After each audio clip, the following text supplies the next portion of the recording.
حضرت شیخ سعدی اپنے والد کے ساتھ عبادت کے اندر مشغول تھے،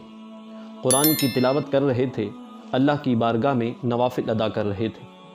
اب جس جگہ پر عبادت کر رہے تھے اسی مقام پر کچھ لوگ نیند کی غفلت میں سوئے ہوئے تھے۔ حضرت شیخ سعدی نے اپنے والد سے کہا کہ کتنا ہی اچھا ہوتا یہ لوگ بھی اٹھتے، اللہ کی بارگاہ میں اپنی حاضری لگواتے، اس غفلت کی نیند سے نکلتے، رب کے حضور سجدہ ریز ہوتے، قرآن کی تلاوت کرتے۔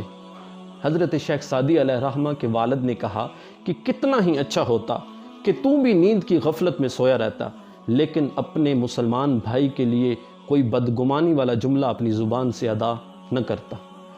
تو پتہ چلتا ہے کہ بہتر ہے کہ بندہ سویا رہے لیکن لوگوں کے خلاف کبھی کوئی بات نہ کرے، کبھی ان کی کھوج نہ لگائے، ان کے عیبوں کو تلاش کبھی نہ کرے، اور مسلمان کے لیے حسن ظن رکھنا چاہیے۔